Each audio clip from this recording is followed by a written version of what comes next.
E essa avaliação funciona assim: você, professor universitário, só pode avaliar outro, ou seja, entregar a prova para um professor que vai fazer a prova também, no controle de qualidade, se você já tiver sido avaliado primeiro, né? Então, no final das contas, mesmo que existam infinitos professores na universidade, se tem alguém que está sendo avaliado, é porque a cadeia já começou com uma causa frontal, que começou avaliando, né? Então, mesmo que existam infinitos professores a serem avaliados que estão nessa cadeia, entendeu? Então, no final das contas, é mais isso. Se você tiver um outro exemplo que os escolásticos gostavam muito de dar, se você tem um pincel infinito, ele é realmente infinito, digamos que você está vendo aqui uma tela, está tendo uma tela aqui em branco e tem alguém desenhando. É um pincel assim que está sendo desenhando uma maçã. Aí você vai olhando o cabo do pincel e ele parece se estender ao infinito. E mesmo que ele seja infinito, se você disser é infinito, não explica por que ele está se movimentando. Não explica por que ele está desenhando alguma coisa. Né? Então, esses motores infinitos intermediários não explicariam o movimento em si. Então, esse é o principal ponto da via. Né? Que você tem que ter, então, de fato, uma causa frontal, não só motores intermediários de causas derivativas. Tá? Tá. Não explica por que não está funcionando, mas também não impede de estar funcionando, né? Só não explica. Ou seja, o fato não, desse pincel ser infinito. Nesse caso, essas analogias, como eu mencionei, como envolvem contexto, né, segundo a objeção do Ober, como envolve um contexto de coisas que a gente observa como sendo finitas, né, como sendo sempre tendo um primeiro membro, né, como nessa questão do pincel, né, o pincel para se movimentar, a gente sempre visualiza que os pincéis, eles costumam ter um agente que manipula esse pincel para pintar. Isso ilustra já uma desanalogia relevante com a realidade como um todo. A gente já se visualizou esse pincel parado e em movimento por uma mão.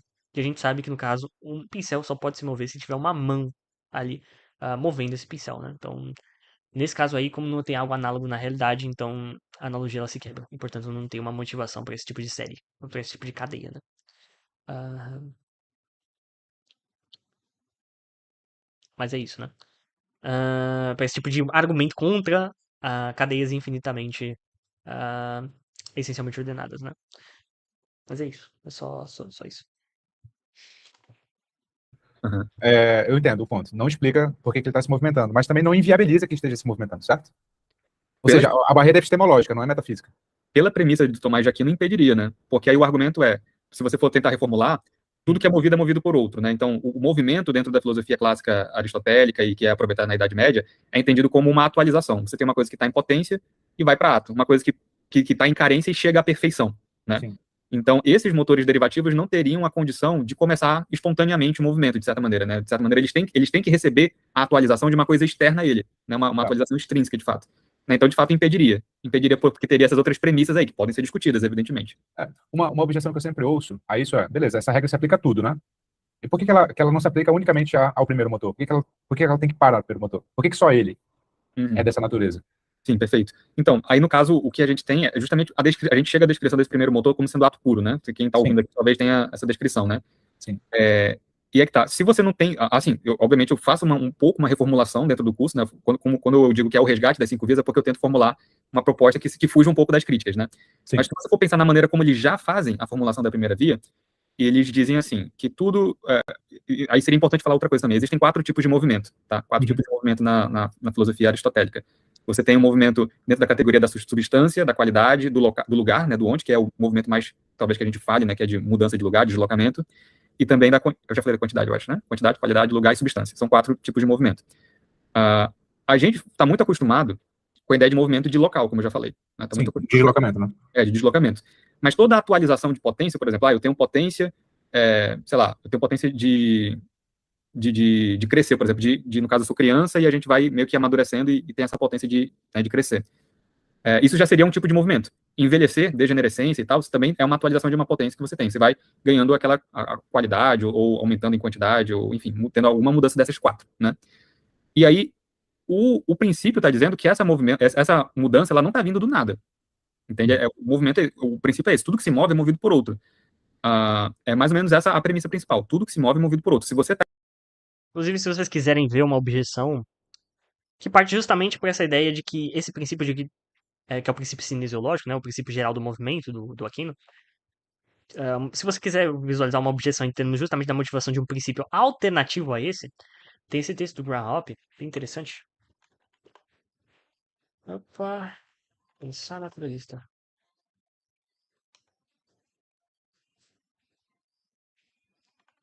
Causalidade divina. Deixa eu ver. Será que eu atualizei? Calma, cara. Deixa eu ver se eu atualizei aqui. Causalidade divina. Calma. Eu acho que eu não incluí aqui, hein, cara. Eu não incluí aqui. Acho que eu vou incluir agora, hein.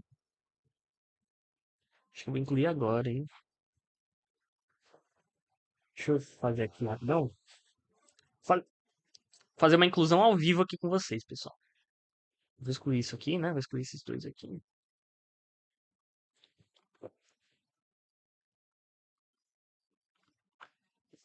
Deixa eu ver.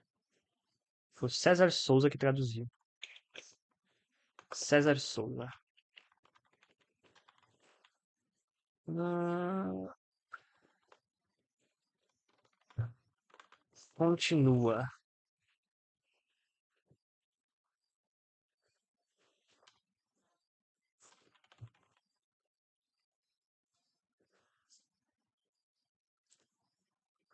Vou pegar lá.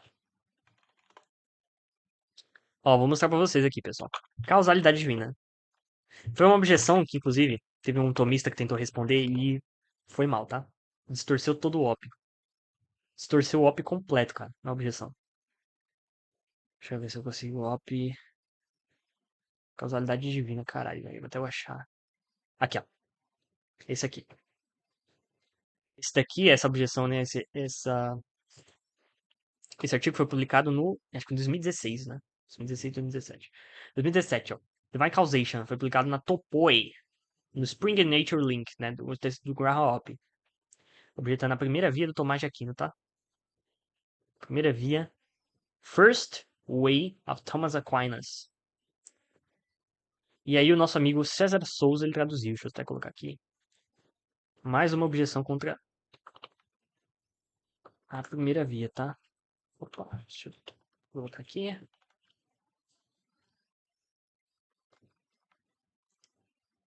Mas vocês estão vendo, né? Eu atualizando aqui, né, pessoal? Ó. Eu vou colocar ele lá em cima. Como é da primeira via, né? Como é da primeira via, deixa eu ordenar bonitinho. Eu vou ordenar bonitinho. Colocar lá junto com objeções para primeira via do Tomás de Aquino. Colocar depois das que eu traduzi. Ó, contra a primeira via. Scotus. Beleza, aqui começa objeções contra a primeira via. Aqui, ó. Contra a primeira via. Então aqui, quando é que eu vou parasitar? Tá, beleza. Colocar aqui, ó. Causalidade divina.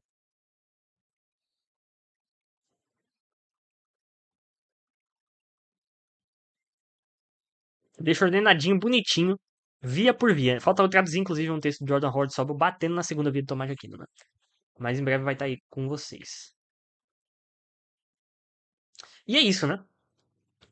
E é isso. E é nesse texto aqui, ele ilustra uma objeção interessante, né? Que eu, inclusive, eu expus de resposta aqui pra esse rapaz tomista que tentou responder ela, né? Vou botar o vídeo rodando pra vocês, que eu acho que é melhor do que eu explicar. Eu fiz um corte da live, que é esse aqui.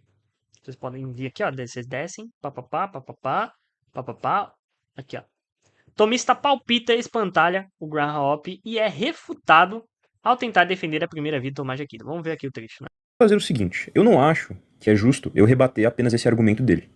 Então eu vou reforçar o argumento dele, né? Antes que nós possamos, né, tentar rebater. Então vamos, né, fazer... Contexto, esse tomista aqui, né, que é o Divina Santa Cruz, ele tava tentando responder um rapaz ali, que é o Fúria de Aquiles, que fala um monte de besteira no TikTok, tá? Expõe os argumentos tudo errado. E aí ele falou que ia fazer uma caridade argumentativa com o cara e iria refutar uma formulação mais forte do tipo de argumento que o cara tava expondo, né? E aí expôs esse argumento que o Hoppe apresenta no artigo, que é esse aqui que a gente vai visualizar, e ele ataca espantalho. Ele não consegue derrubar o argumento do Hoppe. Que é o advogado do diabo. E eu vou usar como base, né, um dos principais objetores da São Tomás, né, que é o Graham Hoppe, né? Ele é um autor contemporâneo, ele é um ateu, né, da Universidade Australiana, né, ele é um dos nomes mais renomados, né, do ateísmo, né, quando se trata de tentar rebater as vias. E em um dos artigos dele, ele usa um argumento muito semelhante, se não o mesmo, né? Então eu vou ler aqui pra vocês as anotações que eu fiz a respeito do artigo. Agora que eu vou fazer a leitura, tá? Peço desculpa pela chatice, mas eu vou ter que ler um pouco, pra eu não me confundir nas anotações. Hoppe observa que do nada, nada é feito. E mostra que o teísmo tende a justificar isto com a posição de que Deus seria do qual provém tal mudança e causa e efeito das coisas, né? Ou seja, o Op vai observar que do nada nada vem, certo? Então, se as coisas elas vêm a ser, elas têm que vir a ser por meio de algo, e ele fala, olha, vamos escolher. Ele fala o seguinte, olha, os teístas, né, as pessoas que têm Deus, elas utilizam, né, na filosofia, um terceiro elemento que realiza esse movimento de potência para ato, né, que é o argumento que o Fúria de Aquiles utilizou. Né, e aí ele conclui, vamos lá. Mas ele abre seu ponto de crítica aqui. Nada produz efeito sem que também mude. Ou seja, ele fala o seguinte, né, o Op ele vai falar, se você tem o ex nihil nihil fit, né, do nada nada se faz, você também tem o nada faz sem não no processo se modificar, né? Não, já tá errado. Qual que é o ponto do Op aí? O ponto do Op é basicamente o seguinte. Pelos mesmos meios de justificação do princípio metafísico de que do nada, nada vem, ou seja, oriundo principalmente da nossa experiência empírica, principalmente da experiência, né, observacional, e também da nossa intuição, oriundo desses meios de justificação padrões, né, que nós tomamos como razoáveis ali, né, para favorecer a justificação desse princípio, nós também estaríamos, né, justificados em um princípio igualmente plausível. Nesse caso, de que tudo aquilo que move também é movido por outro. Ok? Então, esse princípio de que tudo que move é movido por outro é tão bem justificado com base na nossa experiência, né? E o Aquino pretendia o argumento dele como sendo um argumento que parte daquela que é mais manifesto para se chegar ao que é menos manifesto, né? Ou seja, uma via quia. Ou seja, dos efeitos mais manifestos a gente consegue chegar, né, em um raciocínio ali, raciocinando e considerando os efeitos mais manifestos, a gente consegue chegar na causa menos manifesta, que seria o próprio Deus, na visão do Aquino. Pelo mesmo raciocínio, pela mesma consideração, né, do meio pelo qual a gente está justificado em considerar o princípio geral do movimento, o princípio cinesiológico, que é esse princípio aqui que eu acabei de mencionar. Ou seja, pela mesma razão que o tomista ele se ancora na ideia de que o princípio de que tudo aquilo que é movido por outro, ou tudo aquilo que se move é movido por outro, ou tudo aquilo que é movido por outro, pelo mesmo raciocínio que favorece a justificação nesse princípio, o ateu também está igualmente justificado em um princípio que é alternativo e hostil à conclusão da existência de Deus, que é de tudo aquilo que move é movido por outro. Então aí já tá errado, você não tá identificando o ponto ali. Ele tá fazendo um argumento de simetria. Ele tá dizendo o seguinte, ó, tomista. Se no caso você julga razoável ali, esse princípio aqui justificado com base na experiência, né, observacional, afinal, a primeira via, ela visa justificar, né, visa chegar, no caso, numa causa primeira, a partir daquilo que é mais manifesto aos nossos sentidos, né, ou seja, daquilo que é mais manifesto enquanto efeito, a gente chegar, no caso, na causa, no conhecimento da causa, que é menos manifesta. Então, nesse caso, aquilo que é de mais manifesto é uma fonte de justificação, né, para certos princípios metafísicos que vão nos permitir, a partir desses princípios articulados e justificados com base nessa experiência, né, no âmbito ali daquilo que é mais manifesto, nós inferirmos e chegarmos, no caso, no conhecimento da causa, né? Da causa primeira, nesse caso, né? Da suposta causa primeira, né? Na visão do aqui. Só que aqui tá. Pelo esse mesmo meio, né? Do âmbito daquilo que é mais manifesto, nós conseguimos justificar um outro princípio paralelo, mas que gera problemas pro tomista. É basicamente esse o argumento, cara. Então você não tá entendendo direito o argumento. Já tá começando complicado já. Mas vamos lá, vamos deixar rodar. Você quer comentar alguma coisa já, Lori, sobre a coincidência, antes da gente conseguir? É interessante, porque esses dias lá no grupo você foi um espectador privilegiado, né? Você foi uma testemunha privilegiada. Porque eu marquei exatamente você e o café, apesar de eu colocar um etc. Falando, galera, ó, David, café, gostaria de opinião de vocês em relação ao insight que eu tive, porque eu sabia que vocês tinham também ali propriedade, autoridade para avaliar comigo esse insight que eu tive. E aí eu trouxe exatamente avancei, né, um ponto que era exatamente esse, com outras palavras, mas o significado é exatamente esse, né? Você até achou legal e trouxe uns complementos lá, mas na hora você não lembrou, ali no momento exato você não lembrou dessa abordagem do Hobby, mas o café lembrou e trouxe. Aí no momento que ele trouxe, você também lembrou, e eu pensei, se eu já vi, eu tinha esquecido, mas é muito possível que eu já tenha eu lembrei inclusive que estava traduzido na Pensar Naturalista já, esse artigo. Isso. E é interessante que o princípio cinesiológico, que evoca a questão do movimento, aquilo que é movido por outro, né? Inclusive é o pressuposto fundamental da segunda premissa, né? De que aquilo que é movido, ele é movido por outro.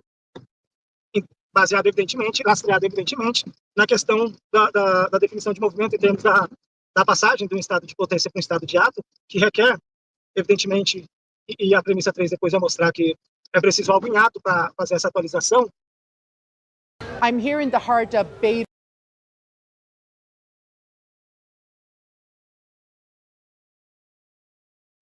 E você pode colocar como premissa 3 ou 4 ou inverter a premissa no caso, né, a premissa de que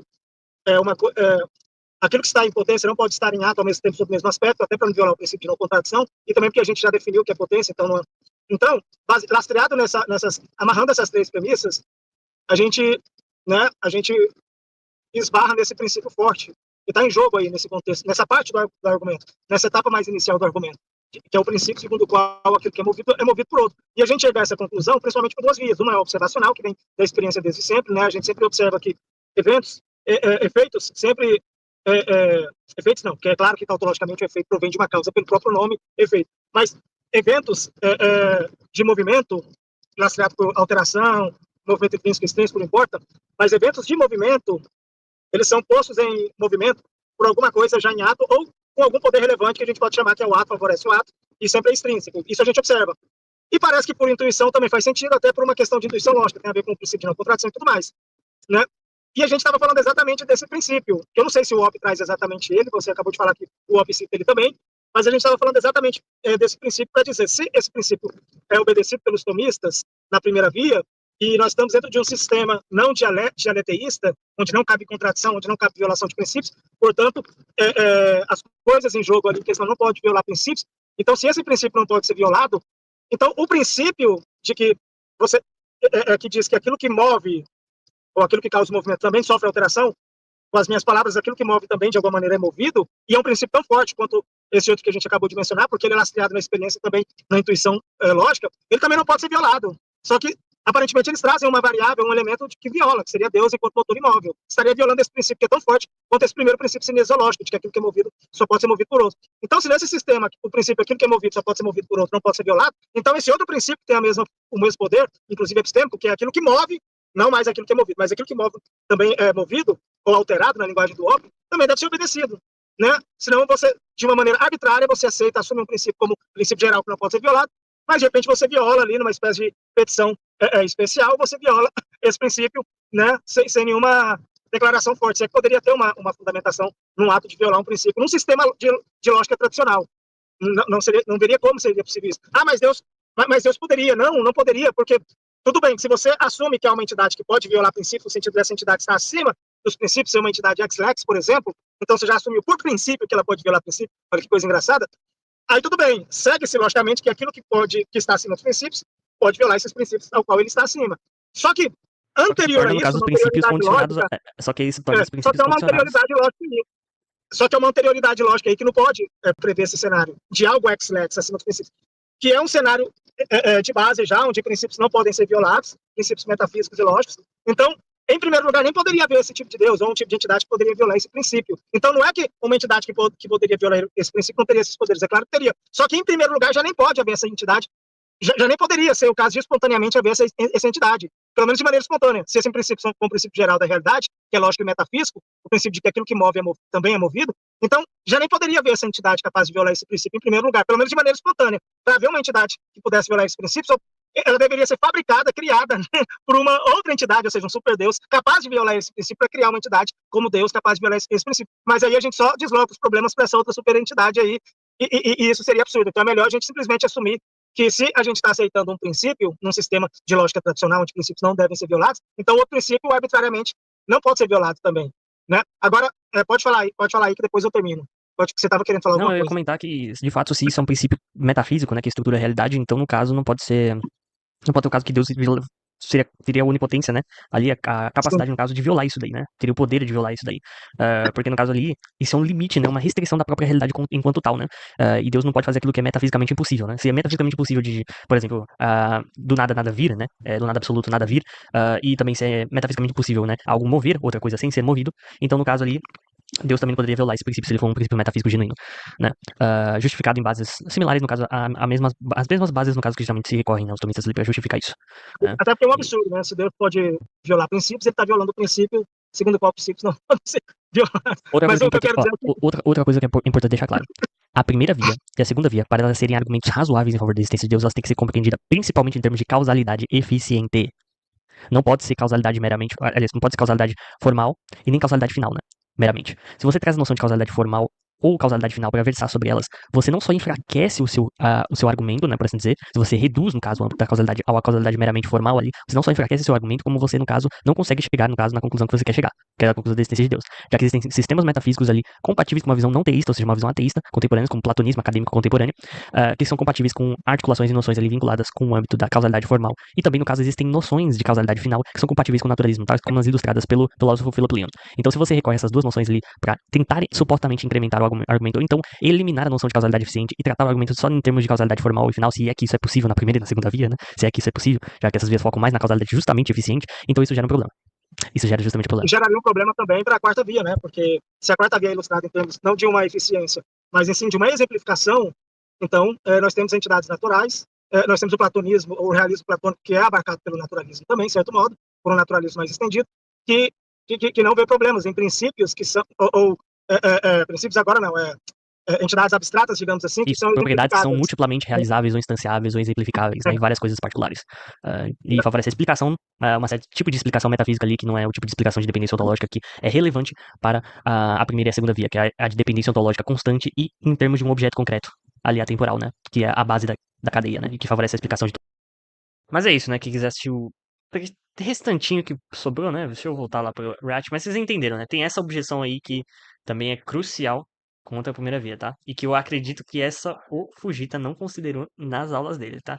Porque eu acho que eu não cheguei a avisar ele que isso estava traduzido lá na Pensar Naturalista, né? Tem essa objeção, tem várias objeções que eu ainda não expus aqui de forma detalhada, né? Eu vou expor mais algumas